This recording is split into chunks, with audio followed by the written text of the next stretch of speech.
참프로TV 구독자 여러분 안녕하세요. 저는 홍선혜입니다. 미국, 이스라엘 그리고 이란과의 전쟁 결국 장기화 수순을 밟고야 마는 것일까요? 미국과 이스라엘이 이란의 최대 가스전을 타격을 했고요. 이란이 보복 공격을 가하면서 에너지 전면전으로 확대되고 있는 양상입니다. 갈수록 늪에 빠지고 있는 상황, 시간이 갈수록 새로운 소식은 계속해서 전해지고 있는데 이 중동 상황 서강대 유로메나 연구소 성일광 교수님 모시고 살펴보도록 하겠습니다. 교수님 안녕하세요. 안녕하십니까? 네. 요즘 교수님 어떤 분들은 교수님 얼마나 바쁘신가 요거를 네. 중동 상황 격화되는지 아니면 진정되는 요 척도로 그렇죠. 알고 계신 분들도 있으시던데 여전히 바쁘신 거죠? 네, 바쁘면 안 좋은 뜻이죠. 네. 격화되고 있다. 격화되고 이렇게. 있다. 일단은 상황을 살펴보겠고 이게요. 한 시간마다도 분마다도 새로운 소식이 계속 좀 전해지는 것 같아서 일단 제가 앞서서 말씀드린 건 미국과 이스라엘이 이란의 최대 가스전을 타격했다. 여기까지거든요. 네. 혹시 그 이후에 새롭게 또 전해진 소식들이 있을까요? 그렇습니다. 네. 그러고 나서 사실 이란이 보복을 했죠. 보복을 했는데 까타르의 가스전을 사실 공격을 했고요. 피해를 좀 입혔고 사우디아라비아를 아마 탄도미사일 2발을 쐈는데 다행히 다 요격을 했습니다. 근데 사우디가 여기에 그치지 않고 계속해서 이렇게 하면 우리의 인내심도 바닥이 날 수 있다. 그래서 군사적 조치를 취할 수 있다고 이란에 강력한 경고를 지금 한 것 같아요. 그래서 그 부분이 조금 지금 새로 나왔고요. 그다음에 또 트럼프 대통령이 지상군을 파견할 수 있다는 보도가 또 나와 있습니다. 로이터 통신이 보도를 했는데 대규모 지상군 준비할 수도 있다. 결정된 건 없습니다만 일단 보도가 나온 것만으로도 상당히 지금 상황이 또 악화될 수도 있겠구나라는 이제 생각을 할 수밖에 없는 그런 상황입니다. 그러면 이란 가스전 공격에 대해서 또 이란이 보복 공격을 나서면서 사실 이게 너무 확전이 되고 장기화가 되는 본격적인 정말 신호가 아닌가, 큰 네. 신호가 아닌가 이런 해석들도 있는데 교수님도 그렇게 보시는 거예요? 좀 그런 것 같아요. 네. 사실 가스전은 그 공격을 자제해 왔거든요. 미국과 이스라엘이. 왜냐하면 너무나 이란의 반발이 심할 것이기 때문에 일주일 전에 테헤란의 유류 저장소를 이스라엘이 공격했을 때도 상황이 악화될 수 있기 때문에 미국에서는 좀 자제하라 그런 신호를 보내기도 했잖아요. 네. 자, 그렇기 때문에 가스전만큼은 사실상 어찌 보면 금지선이었지 않았을까. 그런데 어젯밤에 이제 이스라엘 국방부 장관이 성명을 통해서 우리가 이제 전쟁을 한 단계 업그레이드 올리겠다. 그리고 오늘 아마 우리가 아주 중요한 일을 할 것이고 놀라운 그런 소식이 있을 것이라고 예고를 했는데 그게 가스전 공격이었던 것으로 보입니다. 그러니까 가스전을 공격하면 이란이 거기에 대해서 대응 수위를 더 높일 것이고 그럼 전쟁은 한 단계 더 격화될 수밖에 없는 상황이죠. 아마 그런 걸 다 예측하고 그런 발언을 했던 것으로 그렇게 보입니다. 그럼 유류 저장소를 공격했을 당시에는 미국이 그러지 마. 네. 왜 그랬어? 약간 이런 뉘앙스와 제스처였잖아요. 네네. 이번에 이 가스전 공격에 대한 미국의 입장 네. 혹은 혹시 미국의 어떤 의도가 있었나? 이런 부분에 대해서는 좀 어떻게 해석하세요? 그러니까요. 일단 공격이 있은 후에 악시오스 보도를 보시면 미국 고위 관리자 말을 인용해서 이것은 긴밀히 이스라엘과 공조하에 조율하에 공격이 되었다고 그렇게 보도가 났습니다. 그래서 어느 정도 미국이 알고 있었고 같이 협조를 했을 것으로 보였는데 트럼프 대통령은 지금 또 전혀 몰랐다고 얘기를 하고 있어요. 자, 그렇기 때문에 그럼 어느 게 지실인가? 저는 알았다고 보고요. 긴밀히 조율이 됐을 것으로 봅니다. 그러나 트럼프 대통령 입장에서는 이거를 자신이 알았다고 얘기하기에는 부담이 크다. 그다음에 이란을 어쨌든 현 상황에서 조금 잠재우기 위해서는 이란을 조금 자제시키기 위해서는 우리가 몰랐다. 그리고 다 추가적인 공격은 없을 것이다. 그러니까 이란의 반발을 조금 누그러뜨리기 위한 그런 외교적 행보가 아닌가 그렇게 생각됩니다. 이번에 공격을 받은 가스전이 최대 그렇죠. 가스전이라고요? 네, 사우스 네. 파르스라는 페르시아만에 있는 가스전이고 이란의 최대 가스전이에요. 가장 중요한 가스전입니다. 그렇기 때문에 여기가 천연 가스전이기 때문에 여기가 만약에 잘못되면 사실 이란은 원유 수입도 있지만 또 가스전 수입도 적지 않기 때문에 상당히 경제적 타격을 받을 수 있죠. 그러니까 이런 것들은 사실 서로 간에 전쟁 중에도 건드리지 않는 게 불문율인데 사실상 미국과 이스라엘은 이렇게 가스전을 전격적으로 공격한 이유는 호르무즈 해협 봉쇄에 대한 어떤 해법이 없어요. 그러니까 이란에 대한 압박 수위를 높이려면 어떤 다른 조치를 취해야 되는데 네. 첫 번째 조치가 저는 이것이라 보고 두 번째 조치는 이제 군사 조치를 준비하고 있는 것 같습니다. 군사 작전을 준비하고 있는데 그게 어떤 형태가 될지는 알 수 없으나 일본에 있던 강습 상륙함 미 해병 2,500명이 지금 같이 이동하고 있고요. 그것이 조만간에 이제 이란 지역에 도착할 것이고 또 추가적인 군사적 움직임도 보이고 있기 때문에 아마도 트럼프 대통령이 이란을 더 압박하기 위해서 군사적 행동을 할 가능성이 높다. 그래서 시간이 지나면 구체적으로 어떤 내용인지는 나올 것 같습니다. 애초에 얘기했던 기간은 4주에서 6주잖아요. 네네. 그럼 이제 3주도 거의 지났고 이제 4주로 접어드는데 네. 그러면 말한 그 기간에 이제 4주 딱 그렇죠. 초입에 이제 들어가는 거니까. 그렇죠. 근데 말씀하신 것처럼 호르무즈 또 최대 가스전 병력 이제 이렇게까지 가면 이게 어떻게 보면 6주 그 이상 걸릴 수도 있다 뭐 이런 해석 가능할까요? 그렇죠. 네. 이미 사실 만약 지상군을 들어간다면 네.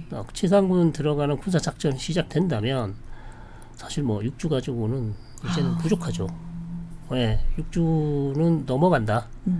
그리고 4월 달도 넘어갈 수도 있고 5월 달까지도 이제 크게 보셔야 될 것 같습니다.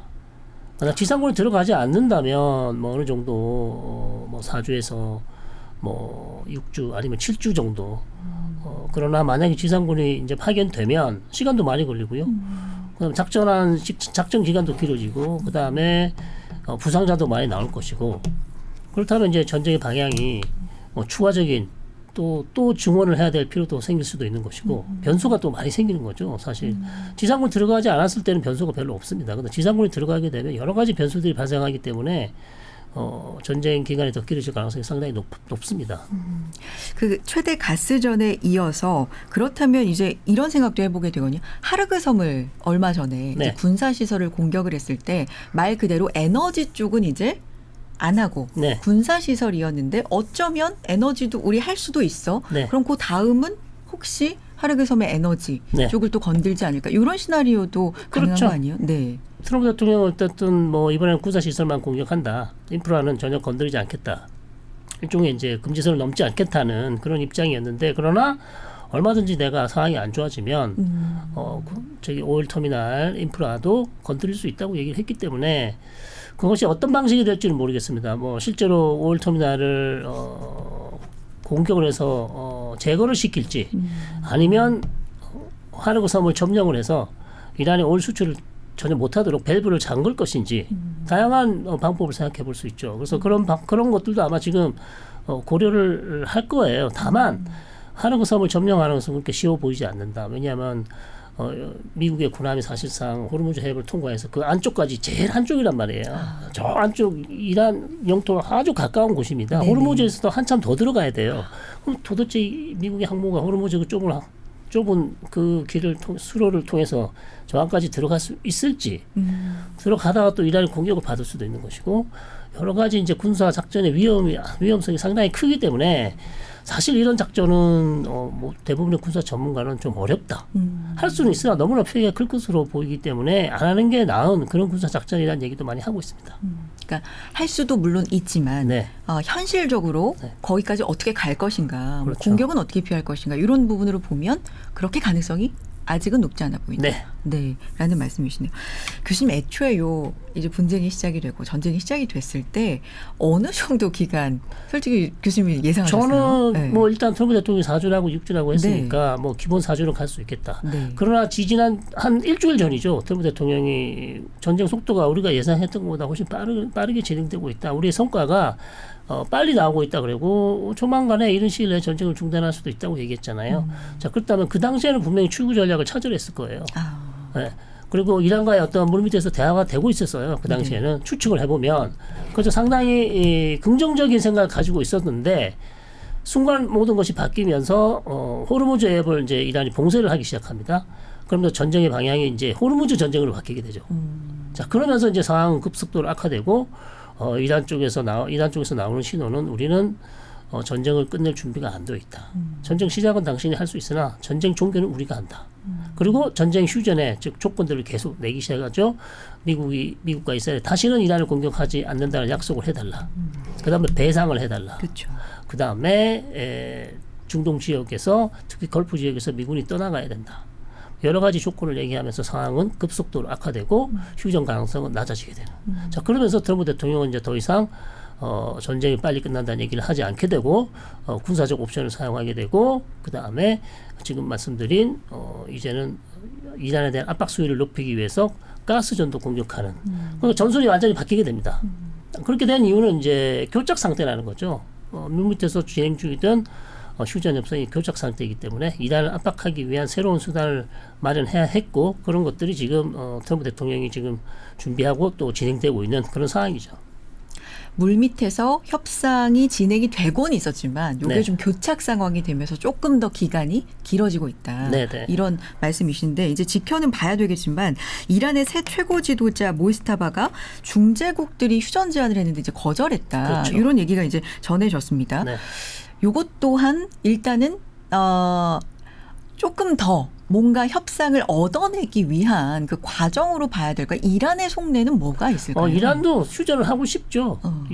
미국만 힘든 건 아닙니다. 이란도 당연히 힘들겠죠. 압도적 군사력에 사실상 지금 이란 영토 내에 있는 모든 군사 시설이 거의 다 망가진 상황이고 이란의 수뇌부가 많이 암살을 당했고 네, 최근에도 알리 라리잔이라는 아주 중요한 인물이 또 사망을 했지 않습니까? 네.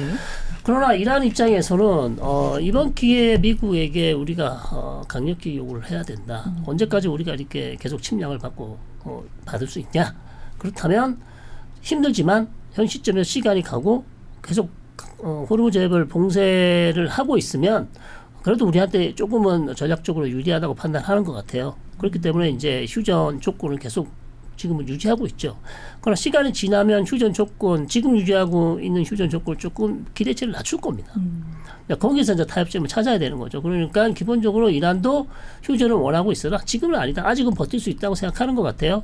시간이 조금 지나면 입장 변화가 있을 것이라고 봅니다. 지금은 아니지만 네. 조금 더 시간이 지나야 된다. 알리 라리잔이 말씀해 주셨는데 이란 지도부 핵심 인물로 네. 알려져 있고 말씀하신 것처럼 이란 지도부 사망 소식이 계속해서 좀 이어집니다. 네. 이게 어떤 의미를 갖고 각 인물들별로 또 특징이 있었을 것 네, 같아요. 네, 네. 이런 부분 좀 짚어주실까요? 자, 라리자니 네. 같은 경우는 사실상 이란의 거의 가장 중요한 실세다 지금 그 정도로 얘기할 수 있습니다. 물론 모스타바라는 최고 지도자가 있긴 합니다만 모스타바는 이제 곧 방금 최고 지도자가 됐고 아직 나이가 젊고요.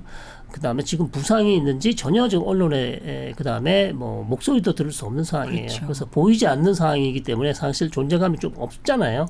자, 그렇기 때문에 중요한 정책 결정은 역시 혁명수비대나 알리 라리자니 같은 중요한 인물이 했을 것이고 라리자니는 사실 알리 카메네이 최고 지도자가 내가 유고가 되면 나의 임시 대응으로 라리자니가 모든 정책 결정을 할 수 있다라고 할 정도로 어마어마하게 신뢰를 받던 인물이에요. 그리고 혁명수비대 사령관 출신이고요. 그다음에 핵협상도 했었고요. 국회의장도 했었고 다양한 중요한 보직들을 많이 했었습니다. 실세 중에 실세 그리고 이란의 케네디 가문 라리자니 가문 자체가 원래 테헤란에서 가장 아주 유명한 가문이고요. 정치적으로도 그리고 형이나 다른 사람들도 중요한 요직이 많이 있었던 초엘리트. 초엘리트 가문입니다. 그런데 이제 이번에 최고 국가안보위원회 사무총장이라는 직을 맡았잖아요. 사실은 작년 이전에는 한직에 있었어요. 약간 밀려났었습니다. 근데 작년에 갑자기 알리 카메네이 최고 지도자가 다시 데려와서 기용을 했어요. 그러면서 제일 사실 중요한 자리에 앉아 있었고 올해 1월에 반정부 시위 진압에도 중요한 역할을 했을 것으로 보입니다. 총강경 진압을 하는데 중요한 역할을 했기 때문에 이스라엘과 미국은 암살할 수밖에 없었다라는 그런 이제 변명을 하고 있는 상황이고요. 그 다음에 또 사망한 사람은 혁명수비대를 뒷받침하고 있는 바시지 사령관도 사망했어요. 네. 그러니까 이선 바시지는 이제 1월달에 초강경 진압할 때 역시 진압병으로 들어갔던 사람들의 초사령관이란 말이에요. 그래서 말입니다. 그렇기 때문에 이란 국민들을 죽인 살해한 아. 어떤 책임자라고 할 수 있겠죠. 아. 네, 그런 부분에 대해서 지금 미국과 이스라엘은 계속해서 자 1월 달에 반정부 시위가 심했을 때 미국과 이스라엘은 이 반정부 시위를 초강경한 사람들에서 우리는 인명 리스트를 가지고 있다. 거기에 대해서 분명히 책임을 묻겠다고 했습니다. 그래서 그런 식으로 해서 계속 암살을 하고 있는 상황입니다. 그러니까 그 국민들을 많이 죽였던 그렇죠. 네, 어떤 그런 명분으로 그렇죠. 또 사망을 네네네. 네, 현재 이제 시키고 있는 사망이 공식 확인되고 있는 인물들 몇 면을 지금 말씀을 해주셨는데 근데 새 최고 지도자 모스타바도 이스라엘이 제거할 것이다. 그렇죠. 네, 이런 여러- 얘기가 있는데 네네네. 사실 지금 이제 일각에서는 말씀하신 것처럼 목소리도 뭐 직접 들려주지도 않고 네. 안 나오니까 좀 신변에 이상이 생긴 거 아니야? 신병에 뭐 이런 얘기들도 있긴 있잖아요. 의혹이 계속 커지고 있죠. 그렇죠. 네, 시간이 가면 갈수록 의혹이 커지고요. 살아있다는 생존 신호를 보내줘야 되는데 아무것도 보여주지 않고 있습니다. 이것은 뭐 논리적인 것은 이스라엘의 암살이 계속 진행되고 있기 때문에 작전이 수행되고 있기 때문에 그 암살을 피하기 위해서 은신하는 것은 충분히 이해하는데요. 물론 음성 메시지도 전달 못하는 이유도 있다고 합니다. 음성도 역시 전달하게 되면 그 음성 분석을 통해서 위치 파악을 어느 정도 아니면 조금은 할 수 있다고 해요. 그러니까 음성을 내놓지 않는 이유도 충분히 있어 보이긴 합니다. 그러나 이란 관영통신이 이미 얘기했듯이 부상 입었다고 보도를 했어요. 그러니까 부상을 입은 거는 맞아요. 근데 어느 정도 부상인지는 알 수는 없죠. 근데 계속 은신하고 있고 아마도 이 은신이 전쟁이 끝날 때까지 계속 될 수 있다고 하는 분석가도 있습니다. 네, 안 나올 수도 있어요. 네. 네, 그렇기 때문에 상당히 이 부분도 계속해서 뉴스가 많이 쏟아질 것 같습니다. 미국 쪽에서는 뭔가 외모적인 네. 부분에 이상이 분명히 생긴 것 같다라고 또 예, 보도를 예, 예, 예. 하기도 했고, 근데 앞서서도 말씀해 주신 그 이란의 지도부들이 줄줄이 지금 사망하고 있는 이런 상황이 일단 이란 정부를 좀 흔들고 약화시키고 이란 내에서도 좀 국민들 중에도 네. 반발심이 있던 부분이 있기 때문에 민중봉기의 길을 열어줄 것이다. 네. 이 작전이 이런 상황도 있는 반면에 강경파를 더 강경하게 만들 것이다. 그리고 현실적으로 참수작전이 계속되기는 좀 어려울 것이다라는 의견도 네. 있는데 교수님의 의견 듣고 그러니까 싶어요. 뭐 네. 참수작전을 하는 이유는 네. 어쨌든 수뇌부를 계속 암살함으로써 이란의 어떤 지도부가 제대로 수행을 하지 못하도록 하는 것이죠. 그러니까 그 기능을 하지 못하도록 하는 것이죠. 왜냐하면 계속 은신을 해야 돼요. 도피를 해야 되는 거죠. 하루는 여기서 자고 또 하루는 저기서 자고. 자, 그렇게 했는데도 불구하고 계속 암살되고 있고 신변의 위협을 느끼고 제대로 기능을 못할 수도 있죠. 그리고 서로를 의심할 수밖에 없죠. 누가 정보를 주는지 알 수가 없는 상황이잖아요. 이런 모든 것들이 사실 수뇌부에 어마어마한 압박이 될 수 있죠. 그러다 보면 피로감이 계속 누적되고 그렇다면 오히려 전쟁을 하지 말자. 이렇게 생각하는 사람도 나올 수도 있는 그러니까 거죠. 그런 걸 노리는 걸 수도 있다. 그렇죠. 그러니까 내부 분열, 수뇌부의 분열이 있을 수도 있고 네. 서로 간에 이제 뭐 불신도 커지고 뭐 그런 것을 노리는 것인데 그게 뭐 어느 정도까지 효과가 있는지는 뭐 확인할 수는 없지만 말씀해주신 대로 이런 계속적인 수뇌부 암살은 오히려 이란 수뇌부 그다음에 이란의 정책 결정이 더 강경화될 수 있는 것은 맞죠. 더 이상 뭐 이제 물러설 것이 없다. 계속해서 수뇌부를 암살한다면 우리도 이제 더 이상 쓸 수 있는 카드가 많이 없다면 이런 미국과 이스라엘 압박에 우리도 똑같이 대응을 할 수밖에 없다라는 그런 결론을 내릴 수 있단 말이에요. 사실 라리자니 같은 경우도 그렇게 강경한 인물은 또 아니었어요. 이 사람이 핵 협상도 했고 나름 협상 온 건은 아니지만 협상파란 말이에요. 그럼 협상을 할 수 있는 인물들이 하나씩 둘씩 다 사라지면 그럼 협상은 도대체 어떻게 하냐? 핵 협상 같은 거 어떻게 하냐? 그럼 온건파 그러니까 협상파를 다 제거해 버리면 남은 거는 이제 강경파밖에 없잖아요.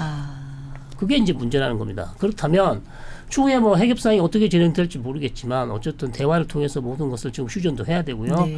핵협상도 해야 되는데 협상파들이 다 사라지고 있다면 그 결과는 불을 보듯이 뻔합니다. 계속해서 이란은 강경적으로 우회할 것이고 선회할 것이고 그렇다면 휴전 가능성은 더 낮아질 수밖에 없는 그런 상황이죠.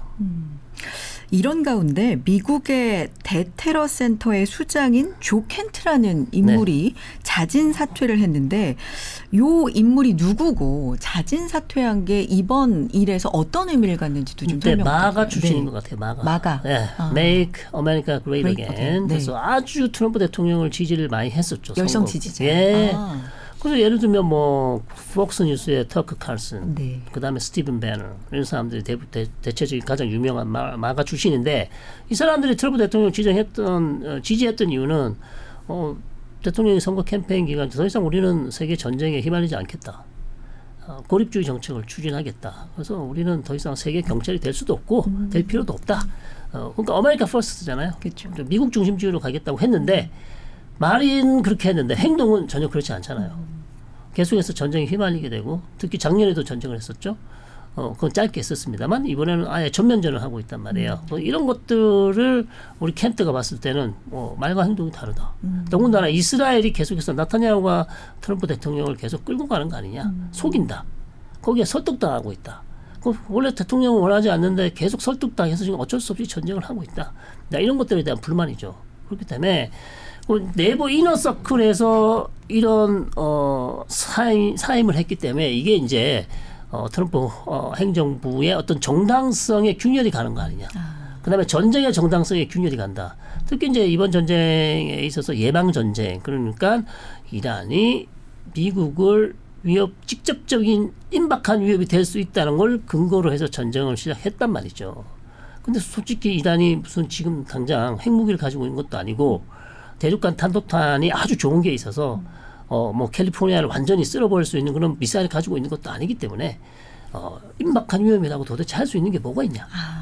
이런 부분들에 대해서 이제 계속해서 불만을 제기하면서 이것은 결국 그렇다면 이스라엘 나타냐후 총리가 이스라엘 가장 위협적인 이란의 탄도미사일을 제거하기 위한 전쟁에 미국이 휘말려서 같이 따라 들어간 것 아니냐. 그런 걸 이제 불만을 제기하고 사표를 던지고 나갔죠. 트럼프 대통령으로 상당히 곤혹스럽습니다. 이런 부분은 가장 측근이고 이너서클이고 거기다가 자기 지지층이 나가서 마가 지지층이 이렇게 돌아서서 나갔기 때문이죠. 네. 그러니까 요것만으로도 마가 내부 분열도 있는 상황이다라는 좀 큰 상징으로도 볼 수 그렇죠. 있다. 네. 마가는 기본적으로 이스라엘을 좋아하지 않아요. 이스라엘은 미국의 득이 아니라 실이라고 봅니다. 그래서 계속해서 우리가 이스라엘하고 이스라엘 전쟁에 휘말리면 안 된다고 터커 칼슨도 계속 그 얘기를 해오고 있습니다. 왜 우리가 이스라엘을 도와줘야 되냐. 근데 트럼프 대통령 계속 나타냐후 총리와 케미가 잘 맞고 그러고 있기 때문에 이제 마가 세력들은 계속 불만을 얘기하고 있죠. 그래서 그 사퇴한 조 켄트가 사퇴하면서 이제 한 말이 이번 전쟁 말씀하신 것처럼 이란이 미국한테 그렇게 아주 긴박한 위협이 됐던 상황이 아니라 네. 이스라엘의 로비가 굉장히 큰 몫을 했다라는 그렇죠. 얘기를 이제 남기면서 사퇴를 한 그런 부분들. 그러면 지금 미국, 이란, 이스라엘 이렇게 봤을 때 누가 휴전 내지는 종전을 원하고 누가 원하지 않은가를 보면 조금 명확해지는 건가요? 그렇죠. 네. 근데 트럼프 대통령도 휴전을 원할 거예요. 근데 이제 좀 늦었다고 볼 수 있죠. 사실 이란이 호르무즈 해협을 봉쇄하고 전혀 뭐 휴전에 관심이 없는 듯한 아주 높은 조건을 얘기하면서 사실 트럼프 대통령 입장에서는 이 정도 선에서 충분히 끝낼 수 있었다고 자신했을 거예요. 그걸 끝내고 싶었을 수도 있어요. 근데 이란 쪽에서 너무 높은 지금 조건을 요구하니까 받아줄 수 없는 조건. 자, 그런 상황에서 그렇다면 내가 할 수 있는 게 뭐가 있을까? 그러니까 어느 정도 지금 상황은 어제를 지나면서 사실 미국과 이스라엘의 이 전쟁의 전술이 바뀌었다고 할 수 있을 정도예요. 뭐 어저께 이스라엘 국방장관이 한 그 말을 보시면 명확히 이제 우리는 전술을 바꾸겠다고 아예 그냥 대놓고 얘기를 했습니다. 그러니까 지금까지는 우리가 레드라인 금지선까는 지켰다. 천연가스전까지는 건드리지 않았는데 이제는 새로운 차원이다. 한 단계 더 격화시키겠다. 왜냐하면 이란이 계속해서 이제 뭐 휴전에 관심을 보이지 않는다. 아니면 휴전 조건이 너무 높다. 그리고 호르무즈 해협을 가지고 계속해서 이렇게 봉쇄를 하고 있기 때문에 우리로서는 위험하지만 어쩔 수 없이 한 단계 올려서 이란을 압박할 수밖에 없다고 얘기했기 때문에 사실은 지금은 휴전보다는 오히려 양측이 한번 2라운드로 가는 느낌, 더 격화된 그런 전쟁으로 갈 가능성이 높아진 거죠. 새로운 라운드로 이제 격화되는 네, 움직임 그 중간에 이제 있는데 이스라엘은 처음에 전쟁을 시작을 할 때 40년간의 네. 꿈이라는 표현도 네, 했고 네. 지금 정치적으로 이스라엘은 더 물러나기가 어렵다라는 얘기들은 이제 초반부터 우리가 알고 있는 바잖아요. 네, 네. 그래서 지상전 뭐 확대 움직임 지금 이스라엘의 입장도 좀 자, 설명해 이스라엘의 주시죠. 네. 입장은 사실 탄도미사일 같은 경우는 이스라엘 국민들도 대부분 동의를 해요. 네, 이거는 임박한 너무나 위험하다. 이란의 핵무기 개발도 위험하죠. 그것만큼이나 탄도미사일도 위험하다고 보기 때문에 왜냐하면 이란의 탄도미사일 비축량이 4천에서 5천까지 올라가면 그거 막을 수가 없어요. 그걸 막 쏟아부으면 거의 요격이 불가능합니다. 그러면 텔아비브의 그 많은 인구가 많은 지역에 그게 요격되지 못하고 그냥 떨어지면 어마어마한 인명 피해가 날 수 있잖아요. 자, 그렇기 때문에 그거를 사전에 제거를 해야 될 필요가 있었고, 자, 그렇기 때문에 이제 전쟁을 하는 것이고, 그렇다고 해서 이스라엘이 아무 생각 없이 그냥 정권 교체할 수 없는 상황에서 계속 정권 교체를 밀어붙인다고 생각하진 않아요. 이스라엘도 초반에는 가능성이 있다고 생각했지만 이미 거의 뭐 한 달이 다 돼 가잖아요. 이란 정권 붕괴 그런 신호가 보이나요? 안 보입니다. 이미 포기를 한 것 같아요. 안 된다. 그렇다면 최대 약화를 시켜야 된다고 전술을 바꾼 것 같고, 다만 네타냐후 총리는 10월이나 11월에 선거가 지금 예정돼 있어요. 네, 총선이 예정돼 있기 때문에 물론 지금이 뭐 연립 정부가 무너질 정도의 큰 위기는 아닙니다만 자기가 지금 집권 세력들이 연합해서 다시 한번 정권을 재창출할 수 있는 수준은 아니에요. 그렇기 때문에 이 전쟁을 통해서 점수를 따야 할 필요는 분명히 있다.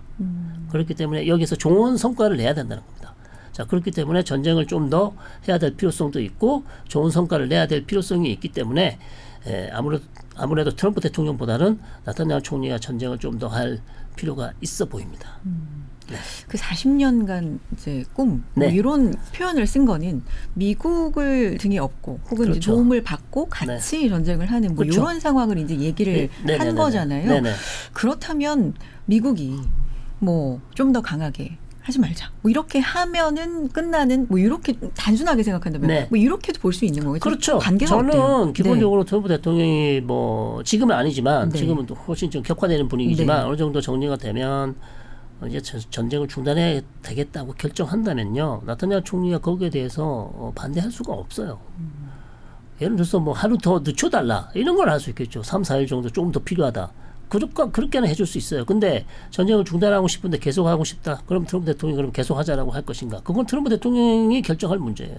내가 필요하다면 할 것이고 이쯤에서 끝났다고 생각하면 결정하면 끝나는 겁니다. 그렇기 때문에 왜냐하면 이게 단순히 미국만 전쟁을 끝내고 이스라엘은 전쟁을 계속한다. 그러면 이란의 보복은 걸프 국가도 되고 호르무즈 해협도 다 된단 말이에요. 그러면 하나도 정리되는 게 없잖아요.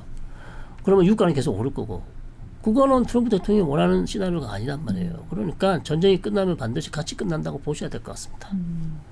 아까 뭐 네타냐후 총리의 정치적인 일정도 네. 말씀해 주셨는데 사실 트럼프 대통령도 이제 중간 선거가 그렇죠. 있기 때문에 뭐 이런 거를 사실 전쟁 아주 초기만 하더라도 계속 얘기 나오는 중간 선거 때문에 오래 끌 수는 없지 않을까 뭐 이런 얘기였는데 그렇죠. 이거 정말 중요한 이슈잖아요. 그렇죠. 중요하죠. 네. 그러니까 트럼프 대통령이 또 너무나 중요한 이슈이기 때문에 사실 중간 선거를 생각하면 이 전쟁을 시작하지 말았어야죠.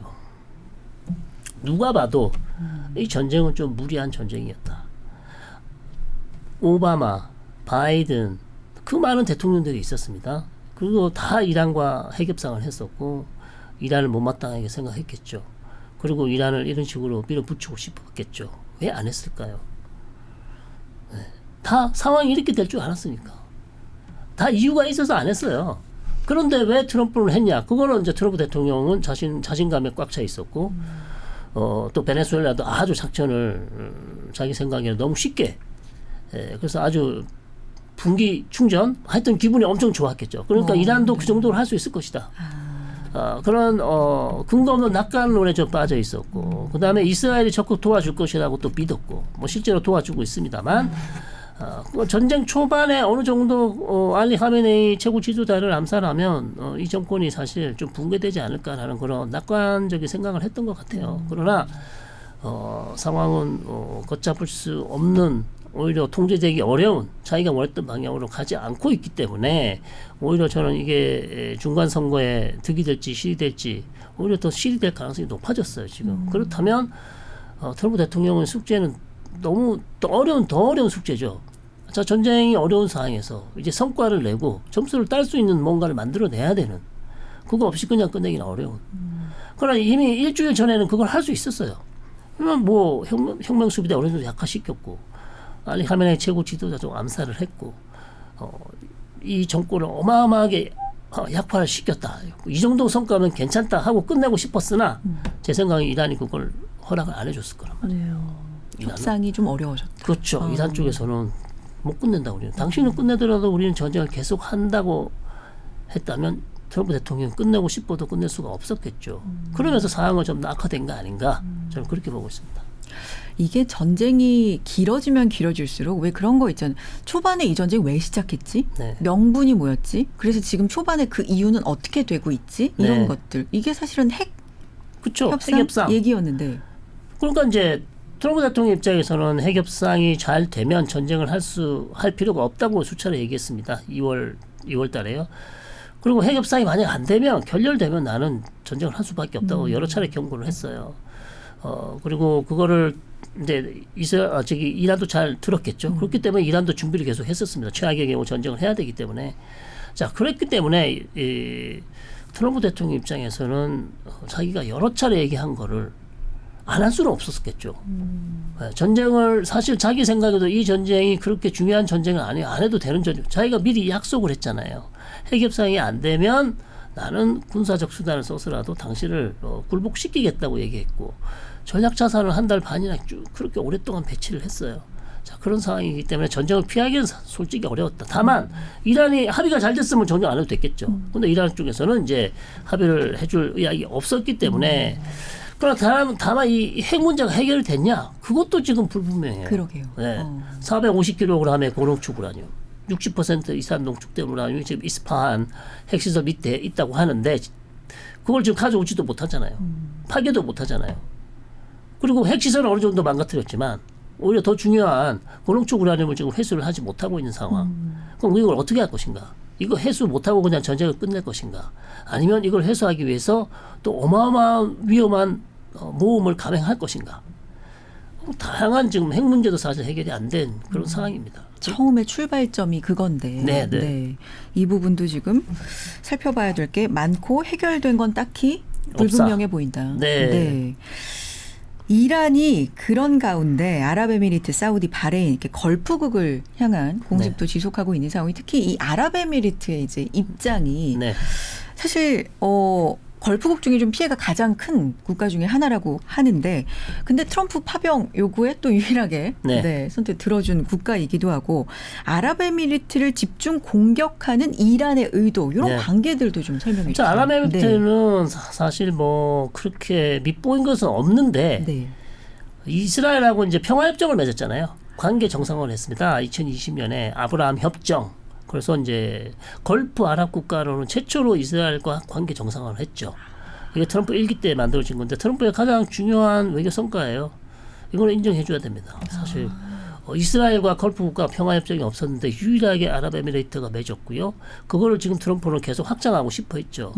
그러면서 아랍에미레이트는 이제 사실상 아랍 국가들에서는 이제 좀 왕따를 당할 수도 있죠. 왜냐하면 원래 기본적인 아랍 국가의 입장은 팔레스타인 문제가 해결되지 않으면 이스라엘과는 절대 관계 정상화를 하지 않는다는 게 어떻게 보면 불문율이었어요. 근데 전역 팔레스타인 국가 문제, 팔레스타인 민족 문제가 해결되지 않은 상황에서 아랍에미레이트가 그렇게 했기 때문에 이 부분에 있어서 이란도 상당히 문제를 삼았을 수도 있고 물심양면 아니면 모르는 곳에서 비밀리에 아랍에미레이트가 이란을 공격하는데 어떤 미국에 좀 지원을 해준 거 아니냐 그런 의심도 할 수도 있을 거예요. 그래서 이런 부분들이 사실상 이란이 계속해서 이제 아랍에미레이트를 공격하는 그리고 아랍에미레이트 당연히 이제 미군 기지도 많이 있겠죠. 이런 부분들이 계속해서 이란의 눈에 가시에 났다. 그래서 이제 이스라엘보다도 더 많은 공격을 지금 받고 있는 상황이고 아랍에미레이트도 상당히 지금 경향돼 있는 분위기죠. 그러니까 이 당사국뿐만 아니라 예. 주변국들도 피해가 지금 상당하기 때문에 그렇죠. 사실 이제 배상을 조건으로 이제 얘기를 하는데 네. 사실 그 배상도 피해를 당한 다른 국가들도 있으니까 그렇죠. 뭐 이런 국들은 얘기를 안 하나요? 전쟁이 끝나면 얘기할 수도 있을 것 같아요. 네. 당신이 아니 이란이 니네 미군 군사 시설 때리는 건 오케이 그렇다 치자. 그러면 다른 민간 시설 이거 공격한 거에 대해서 우리가 어떻게 이해를 해야 되냐? 이거 의도적이지 않냐? 그리고 유전 시설 이런 것들도 크게는 공격 안 했지만 조금씩 공격을 받았단 말이에요. 그러니까 이런 부분에 대해서 사실 그런 물리적인 피해보다 오히려 보이지 않는 피해가 더 큽니다. 예를 들어서 두바이 같은 경우는 투자자들이 다 빠져나갔잖아요. 네.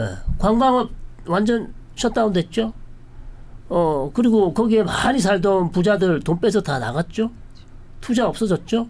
이거 전쟁 끝난다고 바로 회복되나요? 시간 걸리죠. 네, 어마어마한 천문학적인 타격을 받았을 거예요. 물리적인 타격은 뭐 별도로 치고요. 이거를 어떻게 할 거냐?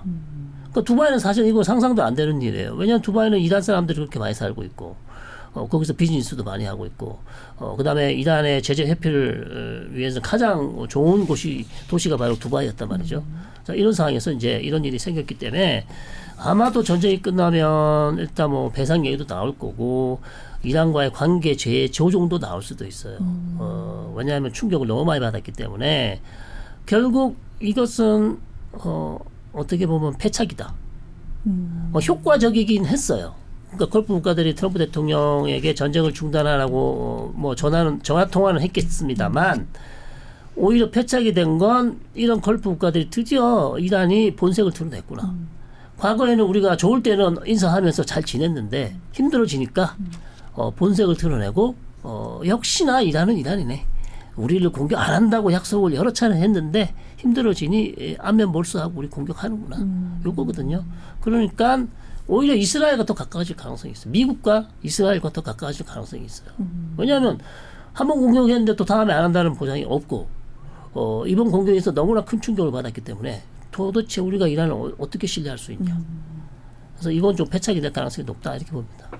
요거는 이제 뭐 그 추후의 일이지만 네. 그럴 가능성도 충분히 관계적으로 있다라는 네네네. 말씀 이제 해주신 거고 중동 양대 패권국 중에 하나인 또 사우디의 네. 입장도 좀 들려주셨으면 좋겠는데 저희 녹화 들어오기 직전에 이제 뭐 전해진 뉴스들도 있고 사우디의 뭐 네네. 군사 행동을 경고한다든지 네네. 이런 부분들 네. 지금 사우디 입장은 어떤? 사우디는 네. 입장이 곤란하죠. 그리고 참고는 있죠. 네. 사실 사우디는 어떻게 보면 걸프 국가, 그 다음에 이슬람 세계에서의 어떤 상징성이 있잖아요.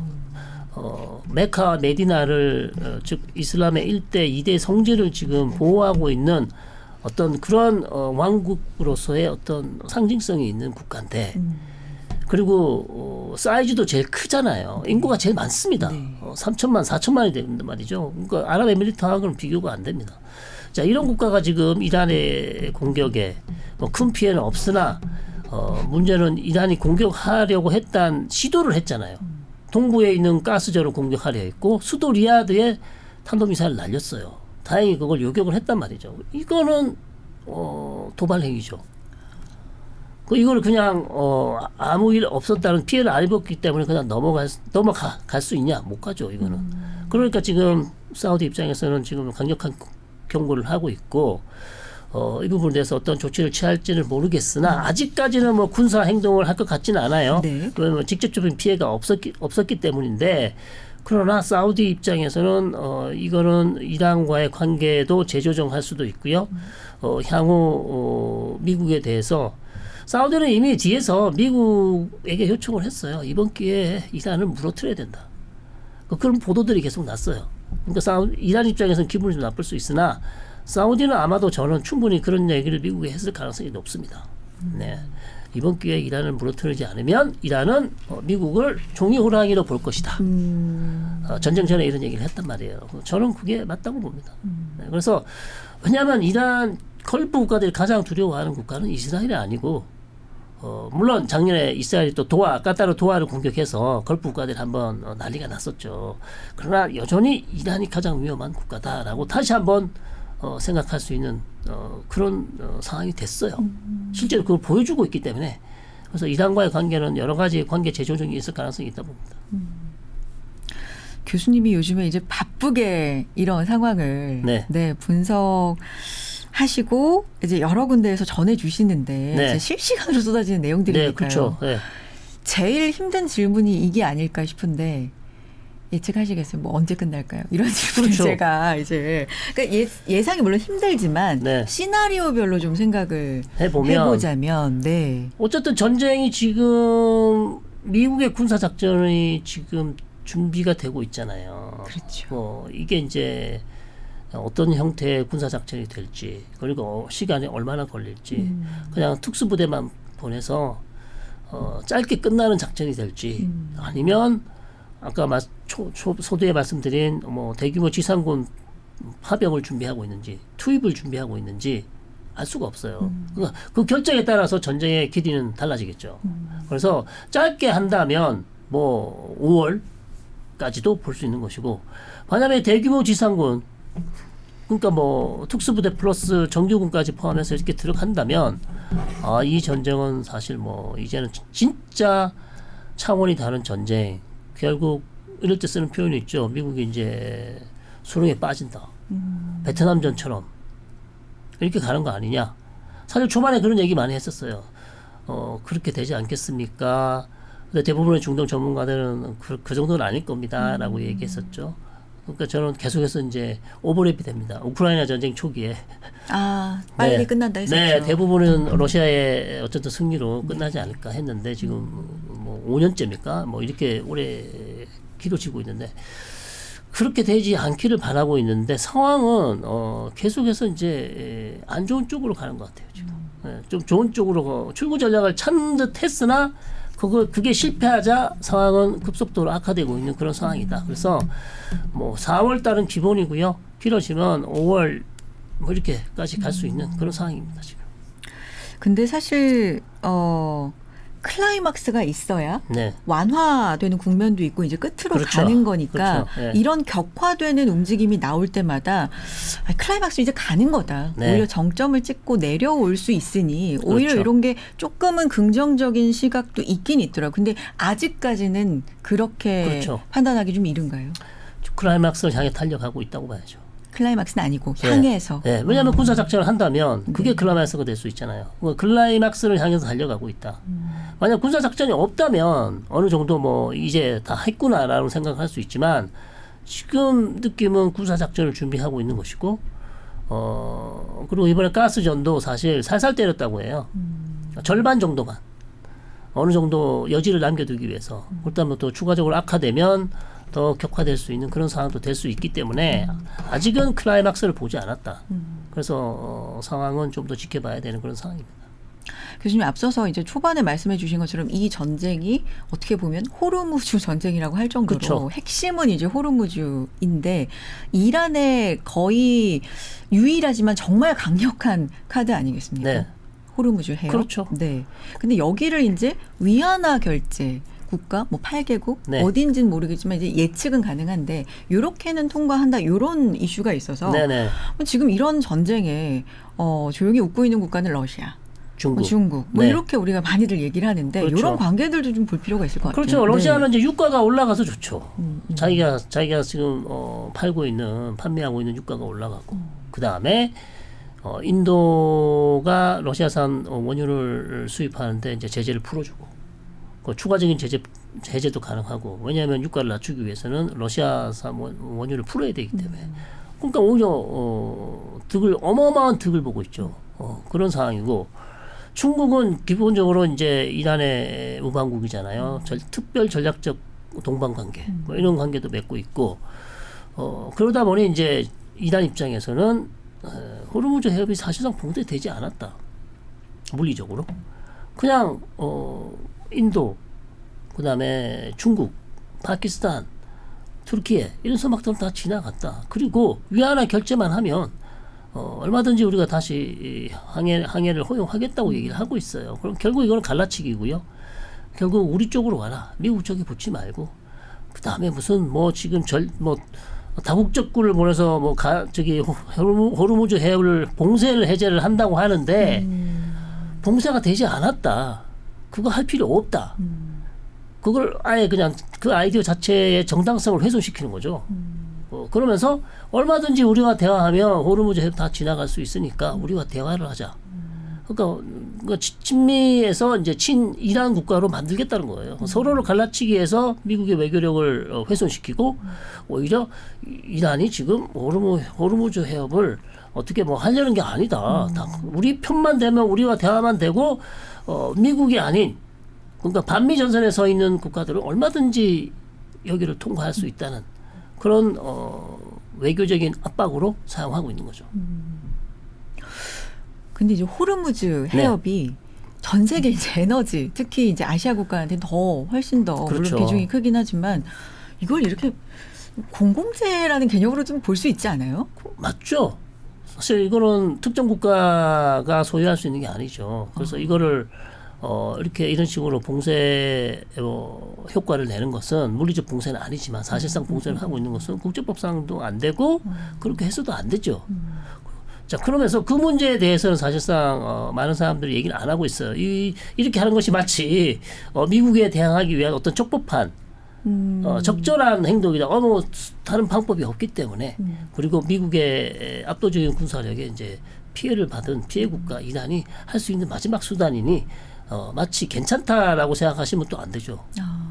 이건 국제 다 모두가 사용하는 호르무즈 해협에 자기가 영토가 가깝다는 이유만으로 이렇게 봉쇄를 해서 전 세계 경제를 어렵게 하는 것. 그러니까 호르무즈 해협을 볼모로 잡아서 자기의 정치적 이익을 달성하기 위해서 볼모로 잡은 거잖아요. 그럼 세계 경제를 볼모로 잡은 거예요.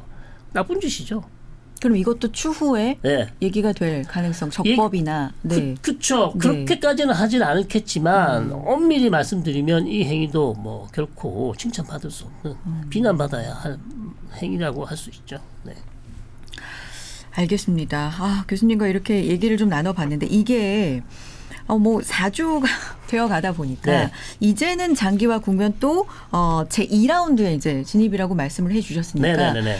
지금부터 해서 향후 또 한 일주일간 물론 하루하루 또 새로운 소식들이 나올 그렇죠. 거예요. 그렇죠. 가장 중요한 포인트 어떤 분기점 이런 이슈로는 우리가 뭘 좀 주목해봐야 될까요? 그렇습니다. 네. 어쨌든 군사작전을 준비하고 있기 때문에 네. 미국이 어떤 군사작전을 할지 요걸 잘 봐야 되겠죠. 군사작전에 그러니까 어떤 방식, 어떤 패턴에 이게 이제 앞으로 향후 이 전쟁, 호르무즈 전쟁 혹은 유가 전쟁을 결정 지을 거예요. 그러니까 이 전쟁이 장기적으로 갈 것인지는 추가적인 파병, 추가적인 저기 병력 증원 그리고 또 트럼프 대통령이 드디어 지상군을 투입하기로 결정했다. 이렇게 기사가 나와버리면 전쟁은 이제 뭐 더 길어지죠.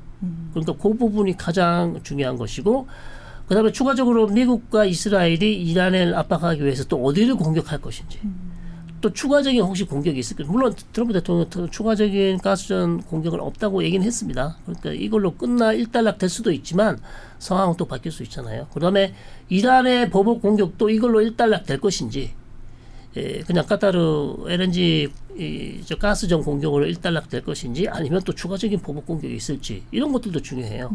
자, 그런 부분을 좀 더 보셔야 될 것 같고 가장 핵심적인 내용은 역시 미국이 준비 중인 군사 작전이 어떤 작전이고 이것이 어떻게 실패할지 성공할지 그 규모는 어떻게 될지 이런 것들이 가장 중요하다고 봅니다. 지금.